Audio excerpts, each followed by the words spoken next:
Na Trilha da História. Uma biografia musical do Brasil e do mundo.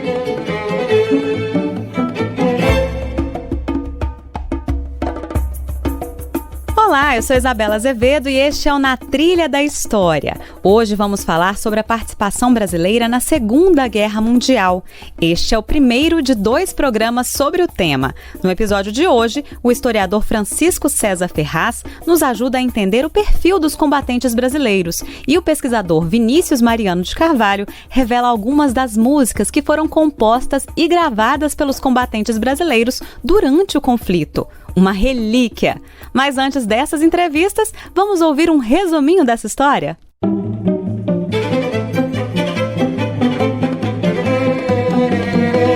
A história de hoje em 1 minuto.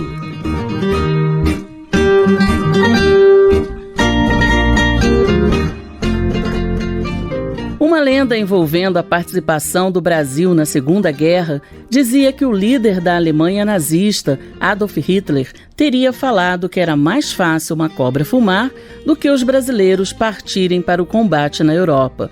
Mas a cobra fumou.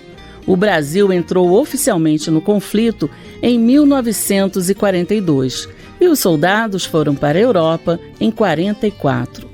A Força Expedicionária Brasileira, a FEB, tinha a missão de ajudar os norte-americanos na luta contra os militares alemães na Itália. A ideia original do governo de Getúlio Vargas era mandar 60 mil homens para a guerra, mas o número precisou ser reduzido, já que a condição de saúde dos brasileiros examinados pelos médicos do Exército revelou-se muito precária. Desnutrição, doenças crônicas, parasitárias e dermatológicas eram comuns e seria difícil a sobrevivência no rigoroso inverno italiano. No final das contas, 25 mil combatentes brasileiros partiram para a Itália. Apesar de todos os horrores vividos pelos soldados na Segunda Guerra, alguns conseguiram encontrar inspiração para compor músicas sobre o conflito, muitas bem-humoradas. Essas relíquias foram gravadas pelo jornalista anglo-gaúcho Francis Hallowell, correspondente de guerra da seção brasileira da Rede Britânica de Comunicação, BBC. Você já viu, Iaiá, você já viu, Iaiá, no front a lourdinha cantar. Você já viu, Iaiá.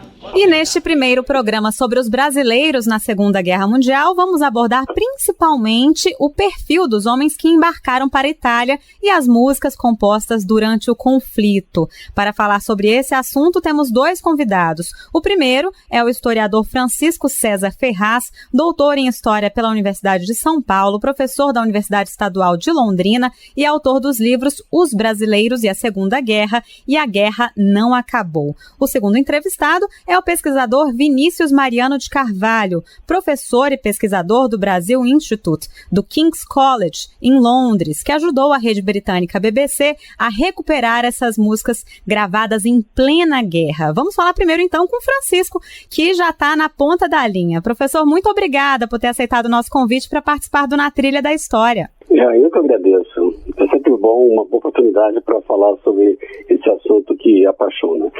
Apaixona mesmo. Francisco, como eu comentei antes, neste primeiro episódio sobre a participação dos brasileiros na Segunda Guerra, eu queria falar sobre os homens que foram para a Itália e, claro, sobre as músicas produzidas durante o conflito.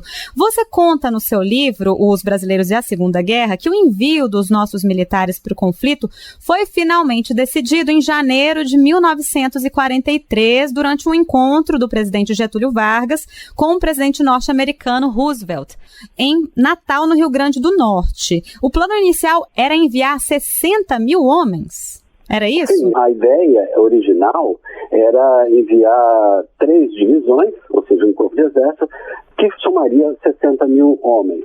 Mas isso foi impossível. Naquele momento, somando todo o exército do Brasil em todos os rincões, aproximadamente 90 mil homens. Mesmo com uma mobilização de conscritos, ou seja, aqueles que fizeram serviço militar e eram reservistas, e que não estavam na ativa, né? Treinamento anterior, né? E mesmo assim, não foi possível completar esse número. Até porque os resultados dos exames físicos foram bastante preocupantes. Muitos jovens foram reprovados nos exames. Até porque, assim, diferentemente, por exemplo, dos Estados Unidos, em que houve um recrutamento em massa de milhões e milhões de jovens, no caso brasileiro, o Exército queria recrutar apenas os melhores fisicamente e de melhor escolaridade. E isso não foi possível na prática. Quando você falou de alguns pré-requisitos, eu lembro que no seu livro você fala de ter 1,60 m, 60 quilos e 26 dentes, né? Era algo assim? Sim, a dentição parece algo prosaico, mas foi a maior razão de reprovação da FEB. E não era só isso, né? Você conta sobre desnutrição, doenças crônicas, doenças parasitárias. Quando eles foram avaliar esses brasileiros, muita gente estava com um problema grave de saúde. Sim, era o retrato de um país que é bem diferente do Brasil de hoje, com todos os pesares, né? Mas era um país muito mais doente, um país que tinha problemas sérios, sanitários seríssimos, doenças tropicais. Tinha região militar, principalmente nas regiões norte e nordeste, com taxas de reprovação de até 70%. Essas pessoas faziam o exército no Brasil, né, faziam o serviço militar, não eram reprovadas porque não era exigido. Mas no caso de uma exigência para um combate real em um terreno desconhecido, clima diferente, condições extremamente diversas, era realmente preciso selecionar um grupo fisicamente mais robusto, que adoecesse menos. E nesse caso, os resultados foram tão preocupantes e as condições tão ruins também de se armar esse pessoal todo, as armas que os americanos teriam prometido para treinamento não tinham chegado. Então, o Exército Brasileiro, ao invés de 3, mandou apenas uma divisão. Antes, a expectativa era 60 mil brasileiros e no final são 25 mil convocados, selecionados? 25 mil, sendo 15 mil aproximadamente nos 3 primeiros escalões, cada escalão que lotava um navio transporte. Cada escalão mais ou menos com 5 mil homens cada um. E esses 3 primeiros escalões foram aqueles que foram embarcados em 1944, que fizeram os primeiros combates. O 4º escalão foi embarcado em novembro de 44 e o 5º no início de 45. O 4º escalão e o 5º foram já para substituir eventuais baixas. Entendi. Era um escalão de recompletamento, ou seja, quando tinha baixas por doença, por ferimentos de combate, algum outro problema incapacitante, então se substituía. E essas pessoas, elas eram, você disse, militares, mas também pessoas do povo? Era muito heterogêneo? Alguns cronistas da época, como Rubem Braga, que esteve junto com a FEB, além dele, outros jornalistas como Joel Silveira, estiveram também com a FEB. Rubem Braga tem uma frase que diz, olha, esse é o retrato do Brasil.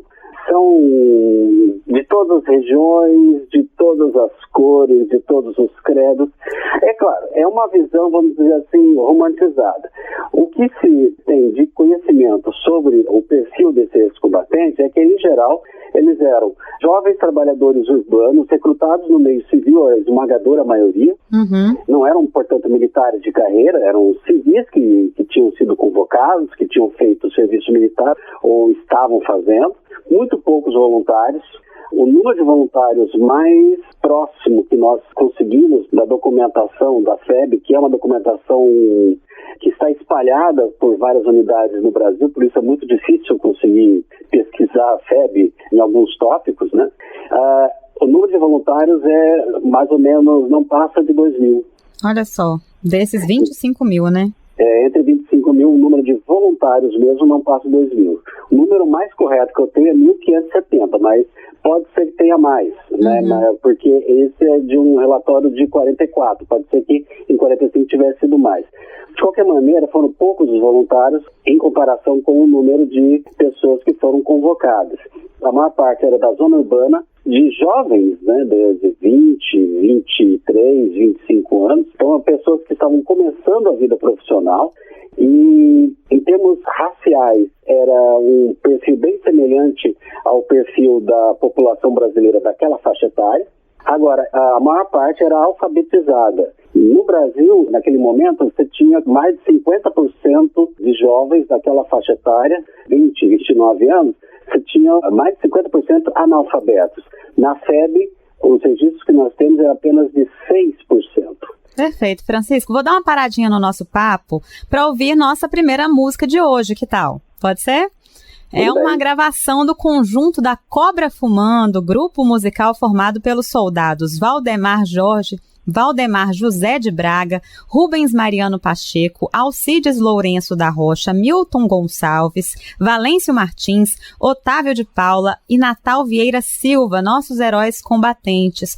O samba que vamos ouvir é Notícias de Última Hora, uma música que começou a fazer sucesso no Brasil pouco antes do embarque dos brasileiros para a guerra e foi composta por Benedito Lacerda e Darcy de Oliveira. Essa música ganhou outro título na versão dos soldados da Cobra Fumando e virou Cantando Samba em Berlim. Esse registro histórico que vamos ouvir foi captado no campo da Força Expedicionária Brasileira na Itália. Vamos conferir.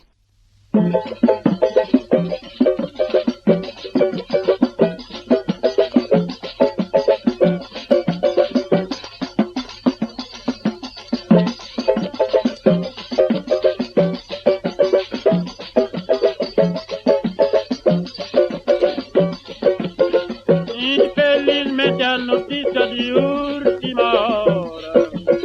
Eu vou embora, Lili, eu vou embora.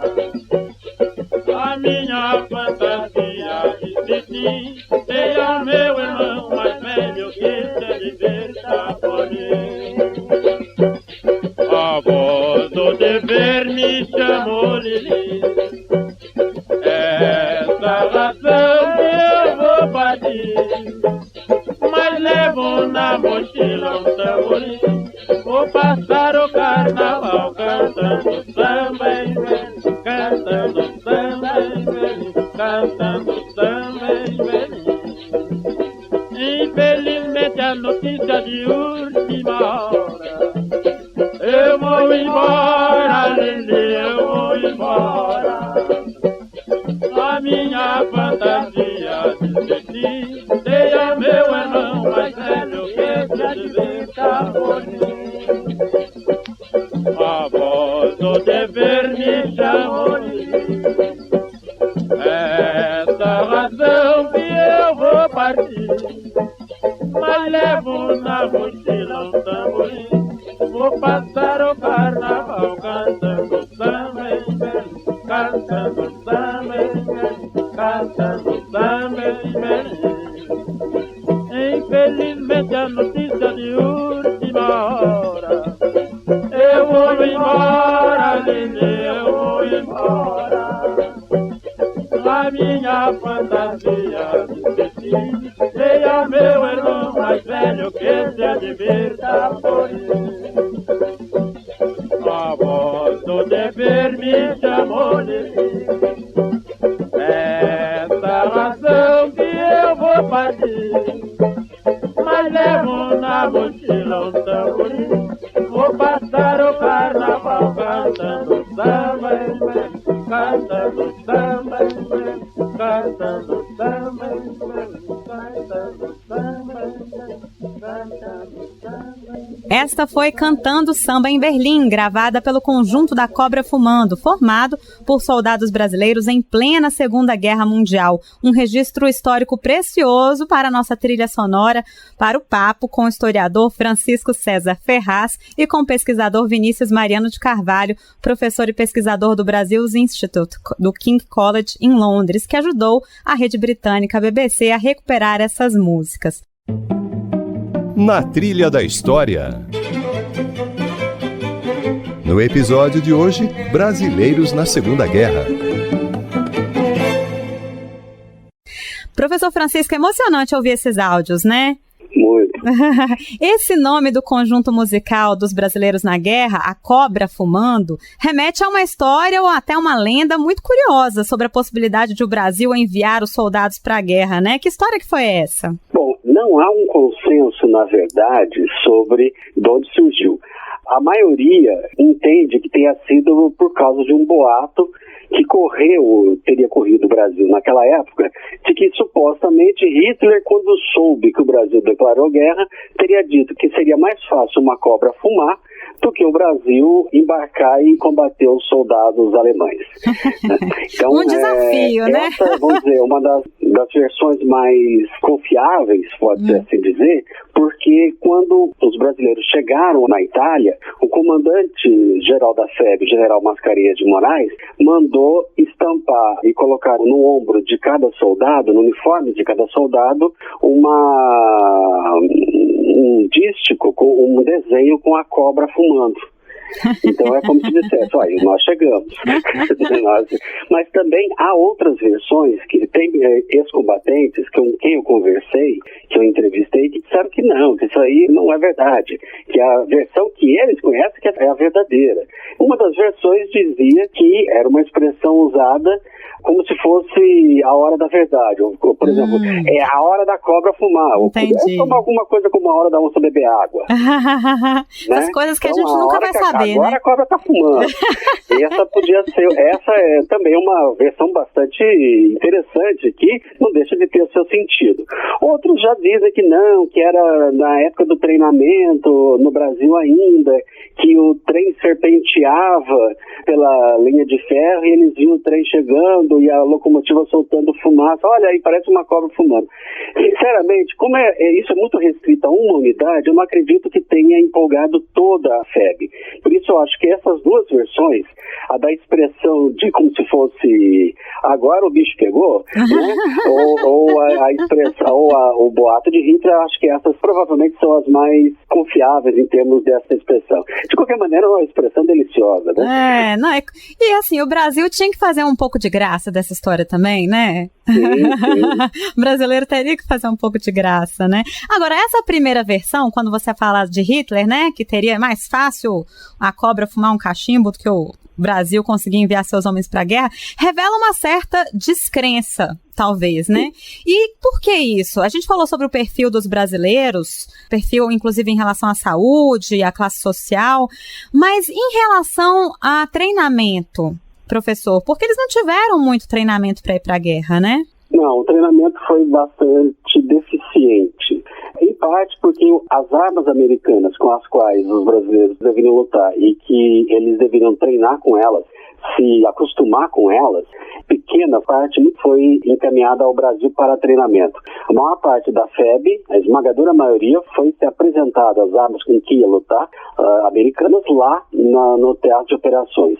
Dos 3 escalões iniciais que foram para a guerra, apenas o primeiro chegou na Itália e teve ainda um tempo de treinamento básico, mas um treinamento ainda, já com as condições de combate, no terreno de combate italiano, de algumas semanas.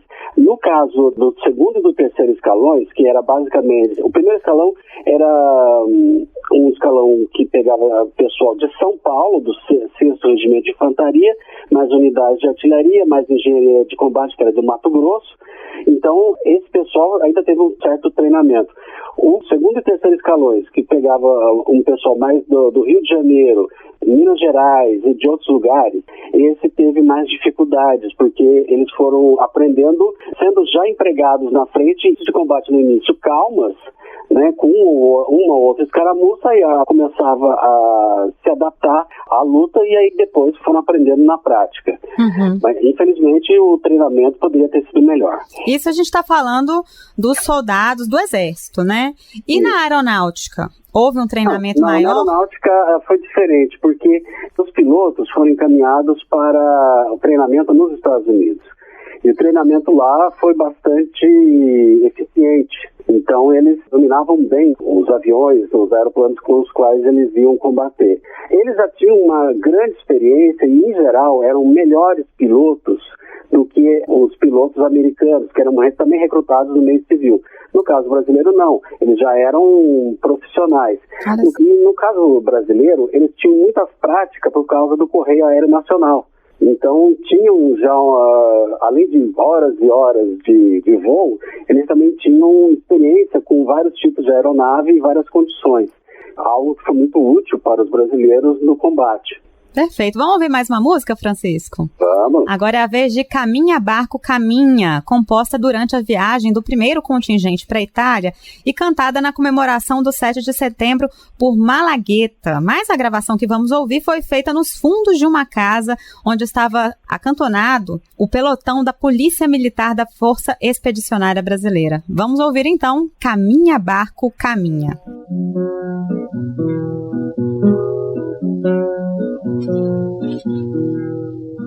Caminha, barco, caminha. Caminha, barco, caminha nas ondas azuis do mar. Caminha, barco, caminha nas ondas azuis do mar. Lá atrás ia ficando o meu Rio de Janeiro, coberto de um céu de anil, ficava o meu Brasil. Caminha, barco, caminha nas ondas azuis do mar. Caminha, barco, caminha nas ondas azuis do mar. Nós havemos de lutar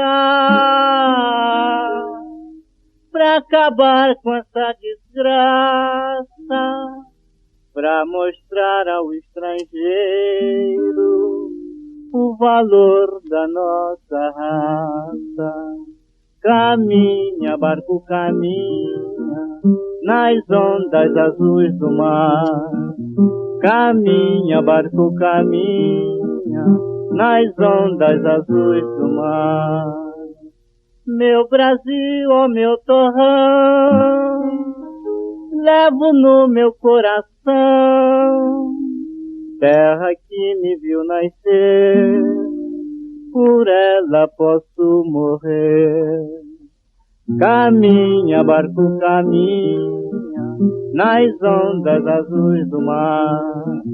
Caminha, barco, caminha nas ondas azuis do mar. Para terminar a história, empunhando meu fuzil, vamos todos dar um viva ao nosso grande Brasil. Esta foi Caminha, Barco, Caminha, composta durante a viagem dos soldados brasileiros rumo à Segunda Guerra na Itália. Mais uma preciosidade histórica gravada pela BBC de Londres e mais uma música para o nosso papo com o historiador Francisco César Ferraz e com o pesquisador Vinícius Mariano de Carvalho, professor e pesquisador do Brasil Institute do King's College em Londres, que ajudou a rede britânica BBC a recuperar essas músicas. Na Trilha da História. No episódio de hoje, Brasileiros na Segunda Guerra. Professor, e essa música que a gente ouviu agora tem uma letra, né, bem bonita. Tem um verso que fala assim: nós havemos de lutar para acabar com essa desgraça, para mostrar para o estrangeiro o valor da nossa raça. Qual que era o sentimento de motivação que os brasileiros tinham para ir para essa guerra? Ponto muito polêmico, porque a impressão que dá é que o conhecimento sobre as razões para ir para a guerra era muito pequeno. Tinha a ideia de, não, vamos vingar os nossos mortos no torpedeamento, agora, lutar pela democracia, lutar para acabar com o nazismo, o fascismo, isso era... uma utopia, né? Realmente não havia muita divulgação e a gente estava numa ditadura do Estado Novo, com censura, e tudo que era divulgado tinha que passar pelo Departamento de Imprensa e Propaganda, que na verdade era o Departamento de Censura, Imprensa e Propaganda do governo. Então, a divulgação era mais complicada. Então, o conhecimento das motivações pela luta, no início, são encaminhados, não, vamos vingar os nossos mortos, ou vamos lutar pelo Brasil. E depois, é claro que durante o combate, há algo em que ocorre com todos os combatentes nas guerras. Isso não só no Brasil, mas com qualquer um, de qualquer país, seja os aliados, fosse do eixo, que era o seguinte: você combate pelos seus parceiros, você combate combate pelos seus irmãos que estão ali lutando ao seu lado. Então, se combate pela pátria, mas sobretudo para ficar vivo e manter os seus vivos também. E vem cá, quais eram as condições, enfim, de vida que eles encontraram ao chegar na Itália? Como é que eles dormiam? Como é que eles comiam? Como é que era a vida lá? Bom, a vida do soldado na Segunda Guerra Mundial era, como disse o também saudoso, o jornalista Ricardo Bonalume Neto, também um grande estudioso do Brasil na Segunda Guerra Mundial, e ele definia que era uma ilha de ações, de dramas, cercado de tédio por todos os lados. Então, realmente, era uma vida difícil, porque você não tinha as facilidades da vida na cidade, da vida urbana, e os brasileiros enfrentaram calor, chuva torrencial e o pior inverno até então do século na Itália, que foi entre 44 e 45. Então chegaram a enfrentar temperaturas de até 20 graus negativos. E a esmagadora maioria, 99%, sequer tinha visto neve na vida. E o terreno desconhecido, muitas vezes inóspito, tudo isso não fazia a vida do soldado brasileiro muito boa. Aqueles que estavam na frente se viravam do jeito que podiam, né? Se abrigavam ou em barracas ou em abrigos individuais. Alguns que ficavam de sentinela, por exemplo, tinham que escavar covas, escavar trincheiras individuais, que se chamava foxhole, né, buraco de raposa, e ficava ali guardando os seus do inimigo. Então não era uma vida fácil, não. Era bem complicado. E muitos deles tiveram problemas como pé de trincheira, depois voltaram ao Brasil com problemas respiratórios. Realmente não foi uma vida fácil. Tinha uma boa relação com os italianos, isso tinha.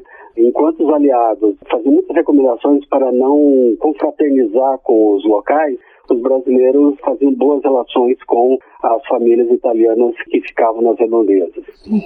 Tá certo. E chegou ao fim o nosso papo com o historiador Francisco César Ferraz, autor dos livros Os Brasileiros e a Segunda Guerra Mundial e A Guerra Não Acabou. Professor, muito obrigada pela participação hoje. De nada, à disposição. E a você, ouvinte, não desliga o rádio não, que a gente ainda vai conversar com o pesquisador Vinícius Mariano de Carvalho, professor e pesquisador do Brasil Institute, do King's College, em Londres, que ajudou a rede britânica BBC a recuperar as músicas que estamos ouvindo no episódio de hoje. Mas antes de começar nosso papo com Vinícius, outra música. É a vez de Sorrindo e Cantando, do soldado Pierre Júnior. Vamos lá.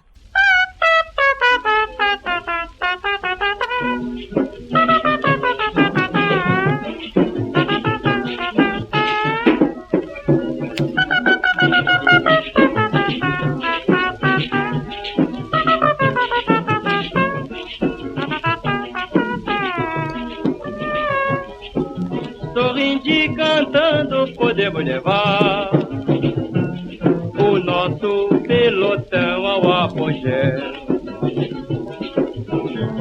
Temos muita fé em Deus, pois o maior adversário ele não temeu. Sorrindo e cantando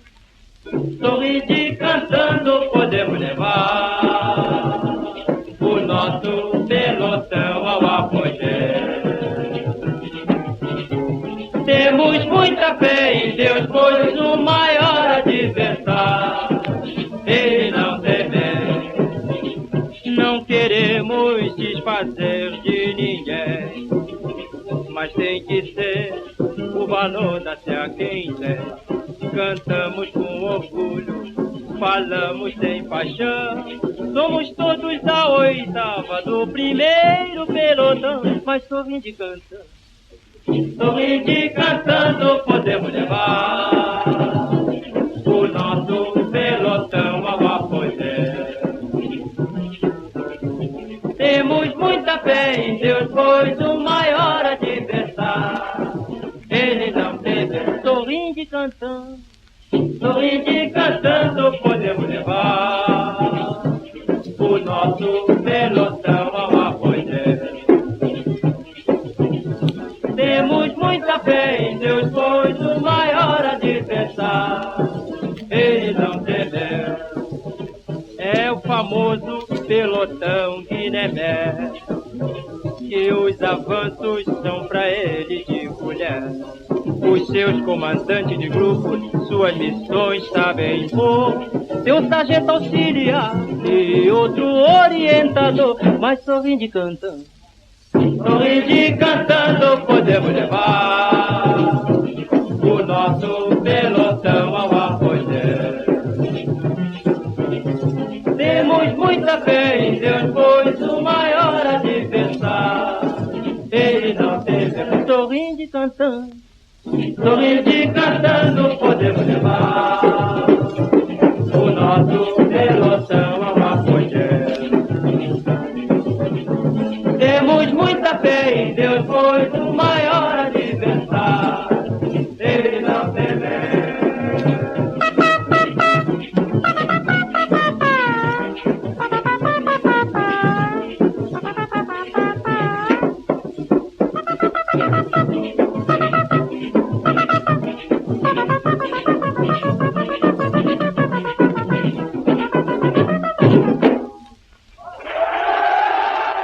Nós ouvimos Sorrindo e Cantando com o soldado Pierre Júnior, um dos combatentes brasileiros na Segunda Guerra, mais uma música composta em meio ao conflito que compõe nossa trilha sonora para o papo com o historiador Francisco César Ferraz e com Vinícius Mariano de Carvalho, professor e pesquisador do Brasil Institute e do Departamento de Estudos de Guerra do King's College em Londres.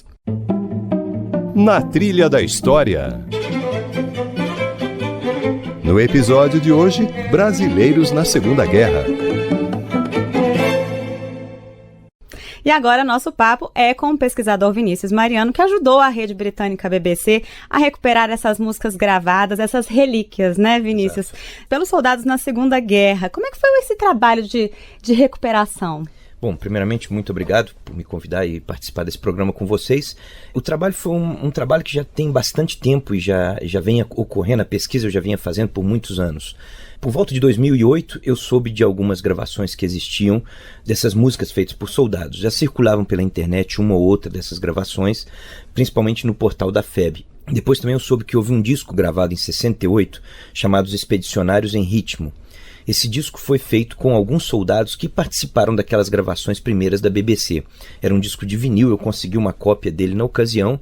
Eles reproduziram partes daquelas músicas com gravações novas em 68. E eu comecei então a procura de mais material sobre isso. O que me chamava a atenção era a dificuldade de encontrar isso em arquivos brasileiros, né? Onde que estavam esses programas?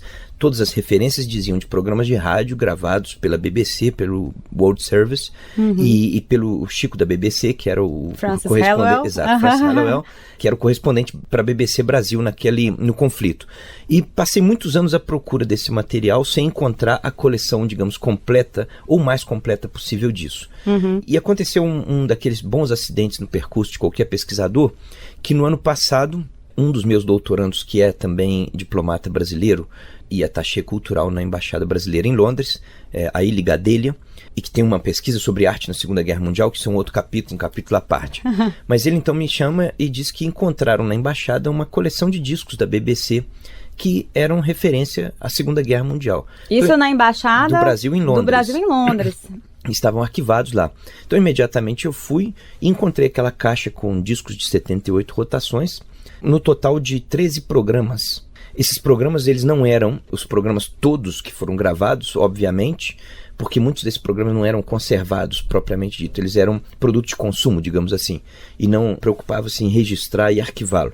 Mas logo depois da guerra, imediatamente depois, a BBC resolveu fazer essa coleção compilando gravações feitas durante a guerra e feitas algumas também justamente no depois, para criar uma história oral, digamos assim, sem ainda esse conceito naquele momento, mas a história oral da BBC no conflito. Junto disso também foi publicado um livretinho chamado As Catoletas na Itália, pela BBC, com textos em português, muitos deles fazendo referência aos programas que foram gravados pelo Francis Hallowell. Então, com esse material em mãos, eu comecei a fazer a transcrição, a digitalização dele, porque eram discos de 78 rotações, né? E fui ouvindo e descobrindo o quanto de riqueza que estava ali, que estava muito para além das músicas, né? Nós tínhamos ali um programa inteiro que era leitura de cartas, um outro programa que era a história das unidades que compuseram a Força Expedicionária Brasileira, o outro programa que é um dos mais conhecidos, que é de quando os pracinhas vão até a Catedral de Pisa e participam de uma missa, e o Francis Hallowell grava dentro da catedral, o que deve ter sido um grande façanha de engenharia, já que ele precisava de um caminhão praticamente para gravar esses programas, né? E ele grava dentro da catedral os pracinhas cantando o hino nacional, bem emocionante de verdade. Então isso foi o grande lance de ter descoberto uma riqueza como essa, né? Que possivelmente já circulava em partes, como eu disse, em algumas gravações aqui e ali, que eu não sei como chegaram a esses sites, mas agora a gente tem pelo menos um material mais sistemático. A gente já ouviu aqui durante o programa algumas músicas, vamos ouvir mais duas. Certo. E assim, é um tom muito alegre, às vezes muito jocoso, né? De um assunto que é tão triste, que é tão pesado que é a guerra. O que te mostra sobre a personalidade do brasileiro, essas músicas? Isso é uma pergunta que você me faz, que eu me fiz quando também comecei a ouvir essas músicas. Até porque esse meu projeto, ele é um projeto que se chama A Arte produzida pelos soldados na Segunda Guerra Mundial. Então eu não estou olhando só para música, estou olhando também literatura e artes plásticas. E as poucas obras literárias que a gente tem sobre isso, elas sempre são um tom menor, é uma literatura muito mais densa, é quase uma desconstrução da vida do soldado, né? O Boris Schneiderman, O Guerra em Surdina, que é um romance muito bonito, eu diria que é quase um romance mostrando a deformação moral da vida na guerra, o quanto a vivência do sofrimento, dos traumas, da morte constante, o quanto ela implica numa desconstrução do sujeito. Isso acontece no livro de contos do Celso Furtado, isso acontece no livro do Melo Souza, o Mina R. Os desenhos do Carlos Esclia são fantásticos nesse sentido também, porque é o vazio do olhar do soldado que ele retrata, né? Mostrando outra vez o esvaziamento existencial que a guerra provoca.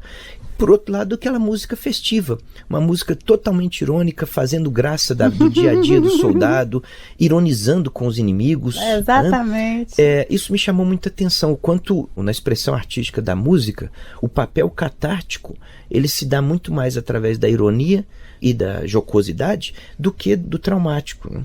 Dessas músicas todas, há apenas uma, que se chama Lembrei, que é executada por um pracinha com violão, uma voz maravilhosa, um estilo Francisco Alves de voz, né?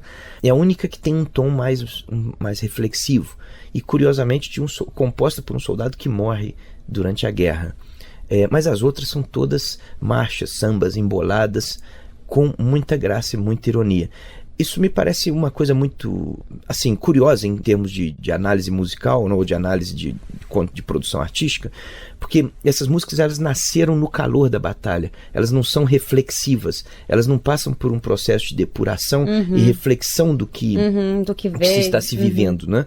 Elas, muitas vezes, por exemplo, a embolada, onde eu vi muito Tedesco, foi no Morro de Castelo, né, no Monte Castelo, a ironia é muito grande, porque ela está narrando um evento que foi vivido ontem mesmo, né? Então, o calor do evento, eu acho que ele demanda psicologicamente desse soldado a necessidade de expressar isso mais explosivamente, mais efusivamente. E aí a comédia, o humor, a ironia funciona nesse sentido muito mais do que a reflexão ponderada. Perfeito. Vamos ouvir mais uma música, então? Agora é a vez de Tedesco Levante o Braço, do soldado Pierre Júnior. Os soldados brasileiros aprenderam com os italianos a chamarem os soldados alemães de Tedescos, né, Vinícius? É outra forma ali de fazer uma graça também, né? Vamos ouvir a explicação dessa música do Francis Hallowell, o repórter anglo-gaúcho da BBC que acompanhou essas gravações. Voltamos agora novamente aos dias de combate. O regimento Sampaio guarnecia o setor brasileiro em frente ao famoso Morro do Castelo. Era no inverno e a neve cobria todo o terreno. Nas proximidades de Bombiana, a 8ª Companhia mantinha um ousado posto avançado bem junto às linhas alemãs. E o Tedesco, certa noite, resolveu dar um golpe de mão no famoso posto avançado. A cobra fumou realmente nessa noite. Deu grandes baforadas. No balanço final, brasileiros, nenhuma baixa, Tedescos deixaram 4 prisioneiros. O Pierre, enfermeiro de um dos pelotões da 8ª Companhia, esteve alerta todo o tempo, pronto a prestar seus serviços. Acompanhou a luta de perto e soube senti-la. Achou que faltou ao alemão o desprendimento necessário para vencer o soldado brasileiro. E com a voz que caracteriza o carioca, fez o Tedesco Levanta o Braço. Vamos então, de Tedesco Levante o Braço.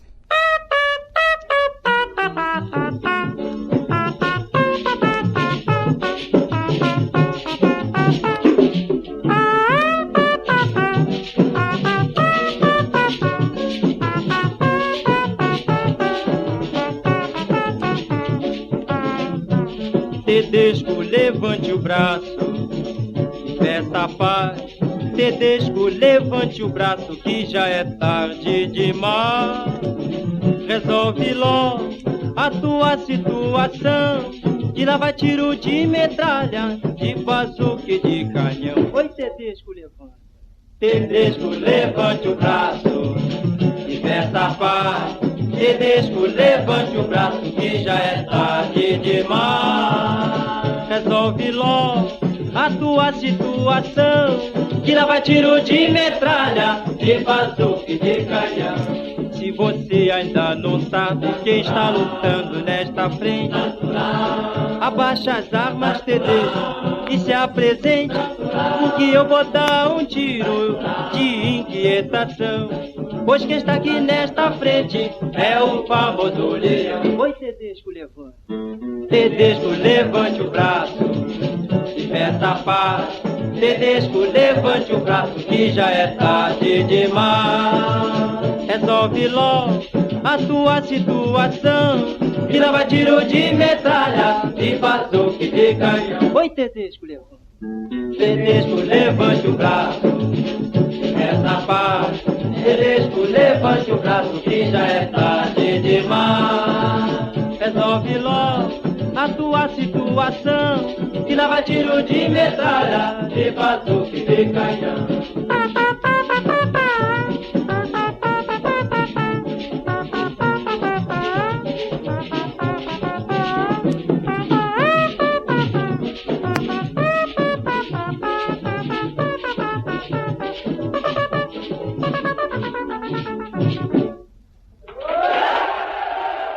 Nós ouvimos Tedesco, Levante o Braço, mais uma música composta pelos combatentes brasileiros durante a Segunda Guerra. Hoje nós estamos conversando com o historiador Francisco César Ferraz e com o pesquisador Vinícius Mariano de Carvalho, professor e pesquisador do Brasil Institute e do Departamento de Estudos de Guerra do King's College em Londres.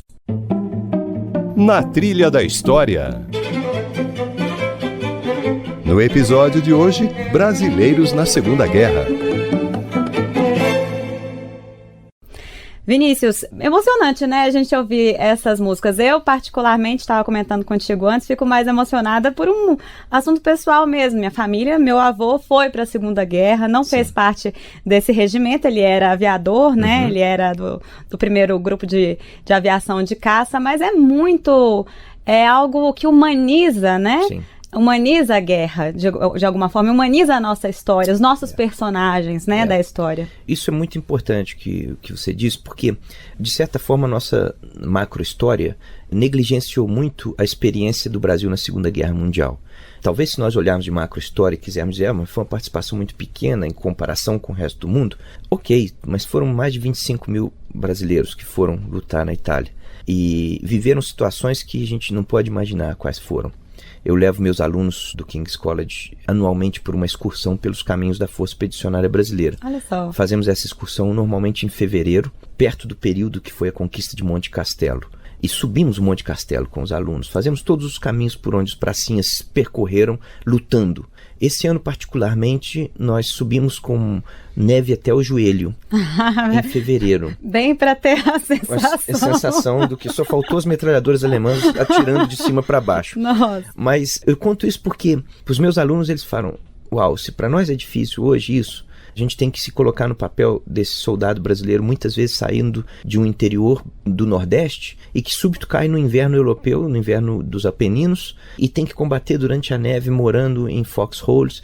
E a experiência que esses pracinhas tiveram, ao retornar para o Brasil, ela foi negligenciada, não apenas no sentido memorialístico, mas também na própria condução de como reintegrar esses pracinhas à realidade de uma vida pós-guerra. O estresse pós-traumático foi imenso, nós costumávamos chamar isso antigamente de neurose de guerra, né? Muitos pracinhas sofreram amargamente suas famílias ao retornar para o Brasil. E a gente, então, de certa forma, colocou isso muito à parte e foi um parênteses na nossa história, praticamente, né? Pouco espaço foi dado na historiografia de lidar com isso, de construir essa memória. Eu acho que quando a gente recupera essas músicas hoje, o que a gente está fazendo é trazer uma memória afetiva e uma recuperação que não é só o valor histórico dela, mas é o valor, de novo, afetivo e ético que tem em ouvir essas vozes. Eu, quando ouço essas gravações que o Francis Hallowell fez nos acampamentos, todo aquele ruído de fundo, toda aquela falazada, assim, nos dá uma sensação incrível do que era o ambiente sonoro que esse soldado estava constantemente vivendo. Os diferentes sotaques de cada um dos soldados que canta ou que fala, a inflexão de voz, as referências ao quanto eles estavam ligados também à cultura aqui brasileira naquele momento. Enfim, eu acho que é uma página incrível, e esse material nos revela isso, da nossa história cultural. E o quanto essa história cultural viveu também a guerra, refletiu a guerra e é testemunho da experiência de cada um desses soldados lá. Perfeito. Mudando um pouquinho de assunto, mas ficando mais ou menos no mesmo assunto, você lançou recentemente um livro, uma pesquisa sobre a música na Guerra do Paraguai, a guerra também chamada de a Guerra da Tríplice Aliança, Exato. Né? E uma guerra que, no final das contas, o Paraguai foi derrotado pela Tríplice Aliança, que era justamente Brasil, Uruguai e Argentina. Você recuperou essas músicas que eram tocadas durante a guerra? A pesquisa da Segunda Guerra Mundial e da Guerra do Paraguai, elas se conectam dentro de um espectro mais amplo, que é a arte na guerra. Todas as nossas guerras, todos os conflitos armados, eles produzem arte porque tem soldados, tem seres humanos, e os seres humanos são os artistas. Então, de uma forma ou de outra, eles refletem a realidade de guerra. No caso da Guerra do Paraguai, uma pesquisa que eu já vinha fazendo há muitos anos, eu já tinha publicado alguns artigos sobre o que sabíamos sobre a música na Guerra do Paraguai, muito mais de informações em torno da música do que da música propriamente dito. E eu sempre estava à procura de alguma música que tivesse sido produzida durante a guerra, mas principalmente que fosse música militar. Na pesquisa sobre a Guerra do Paraguai, há uma referência muito boa de que as bandas tocavam durante os conflitos mesmo, durante as escaramuças, ou seja, o músico estava muito integrado à vida do combate. E eu sempre me perguntava, mas tocavam o quê? Qual tipo de música? A gente tinha algumas poucas referências da Vivandeiras, que é uma canção popular muito ligada à Guerra do Paraguai. Temos o texto da Imaculada Conceição dos Militares, que é uma música religiosa, mas e a banda de música? Nas ilustrações do Cândido Lopes, que eu trago algumas no livro também, é clara a presença da banda junto com a tropa, algumas fotografias que tem a banda de música. E eu encontrei então no livro da Mercedes de Moura Reis uma referência às peças compostas pelo mestre de banda do Batalhão de Voluntários do Pernambuco. E fui então à procura em arquivos outra vez e encontrei na Biblioteca Nacional esses manuscritos. São 5 peças escritas por esse Felipe Neri de Barcelos. Durante a guerra, as peças elas estão numeradas, né? E a última das peças nessa numeração é a que vem datada de fevereiro de 1866. Todas elas fazem referência no título a episódios da guerra. Então é quase como se tivéssemos ali uma suíte musical. Que já está organizada em uma boa ordem de apresentação. O que me chamou a atenção, e que era uma hipótese que eu já vinha aventado em artigos anteriores, mas me faltava o suporte documental para suportar essa hipótese, é que se tratava não apenas do que nós imaginamos como música militar, como dobrados e marchas marciais mesmo, mas tem muita música que era música popular brasileira do século XIX, se a gente pudesse assim dizer. A última das peças é uma polca, tem uma quadrilha, tem um hino de glória ao imperador do Brasil, que começa bem marcial, mas súbito se transforma numa dança que é quase uma guarânia. Ou seja, o diálogo entre mundo civil e militar, por causa também de que os voluntários da pátria eram civis que eram incorporados e suas bandas seguramente eram bandas civis que eram militarizadas, esse diálogo entre música civil e militar, ela se torna muito evidente no conflito. Então, o trabalho de pesquisa ao encontrar os manuscritos foi fazer uma editoração moderna deles. E a continuação, eu falei, falta então ouvirmos essas músicas. E aí nós gravamos com a banda, um fragmento da banda sinfônica dos Fuzileiros Navais. E lá no Rio de Janeiro, né? Foi feito no Rio, exato. E essas gravações vieram junto do livro, disponíveis através de um código de barras que está associado a cada partitura, para evitar essas coisas de CDs, o que sempre torna um pouco mais complexo a edição de um livro. Então o livro hoje é um texto em português e em inglês sobre o que nós sabemos, ou o que eu sei sobre a música militar na Guerra do Paraguai. Não é um texto que eu diria conclusivo, mas é um texto que abre com muitas perguntas, uma pequena análise dessas obras encontradas, a reprodução das obras em editoração contemporânea e as gravações. Vamos ouvir um trechinho de uma delas? Vamos lá. Se fosse para escolher uma das 5, qual que você diria, pra gente ouvir? Eu acho o Hino de Glória ao Imperador do Brasil um bom exemplo disso, porque justamente a gente vai ter aqui o início bem marcial e em seguida uma dança. Então vamos ouvir.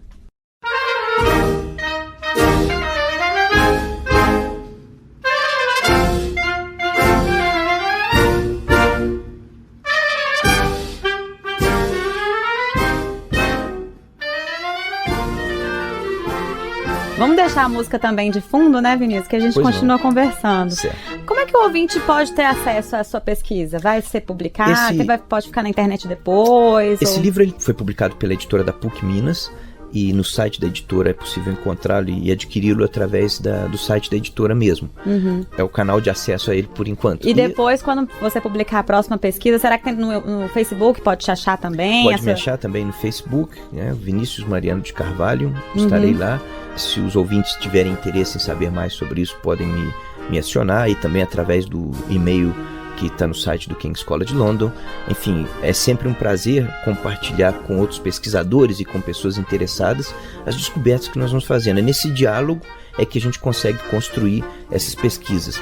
Todas duas que você menciona, a minha pesquisa sobre a produção artística na Segunda Guerra Mundial e a produção artística e musical da Guerra da Tríplice Aliança, só foram possíveis graças a imensos diálogos com outros colegas pesquisadores. Enfim, isso não é um trabalho autônomo, isso é um trabalho constante de colaboração e eu acho que esse é o que faz com que esses trabalhos tenham algum valor também em continuação. Tá certo. Este primeiro episódio do Na Trilha da História sobre a participação do Brasil na Segunda Guerra chegou ao fim. Nos primeiros blocos do programa, eu tive o prazer de conversar com o historiador Francisco César Ferraz, doutor em História pela Universidade de São Paulo, professor da Universidade Estadual de Londrina e autor dos livros Os Brasileiros e a Segunda Guerra e A Guerra Não Acabou. E agora eu queria agradecer a participação do pesquisador Vinícius Mariano de Carvalho, professor pesquisador do Brasil, Instituto do Departamento de Estudos de Guerra do King's College, em Londres, que ajudou a rede britânica BBC a recuperar essas músicas gravadas em plena guerra. Vinícius, muito obrigada pela gentileza de ter topado participar do Na Trilha da História. Eu que agradeço. Na sua passagem, na breve passagem aqui por Brasília. Obrigado. E para terminar o programa, vamos ouvir a música Parabéns, que nasceu após o vitorioso ataque de Monte Castelo em fevereiro de 1945 pelo Regimento Sampaio. A canção foi interpretada pelo 3º Sargento Serafim José de Oliveira. Até semana que vem, pessoal. Tchau, tchau.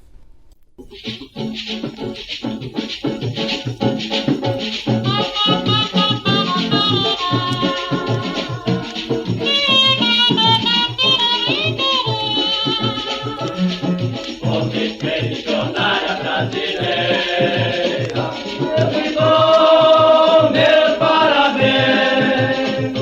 Meus soldados pertencem à terra alvisarei, aquele Brasil que só pra se comer.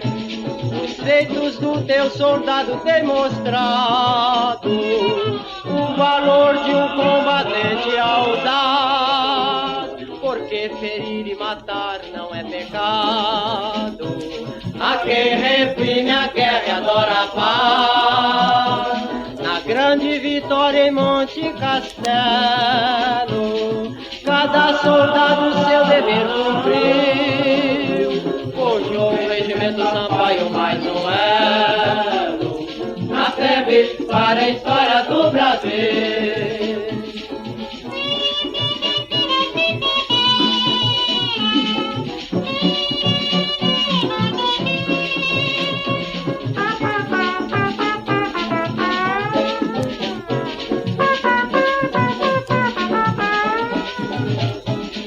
Grande vitória em Monte Castelo, cada soldado seu dever cumpriu, forjou o Regimento Sampaio mais um elo na febre para a história do Brasil. Força expedicionária brasileira, eu te dou meus parabéns. Seu soldado pertence à terra alvisarei, aquele Brasil que só pra se você. Os feitos do teu soldado têm mostrado o valor de um combatente audaz, porque ferir e matar não é pecado. a quem reprime a guerra e adora a paz. Na grande vitória em Monte Castelo, cada soldado seu dever cumpriu. Hoje o regimento Sampaio mais um elo na FEB para a história do Brasil. Na FEB para a história do Brasil. Na FEB para a história do Brasil.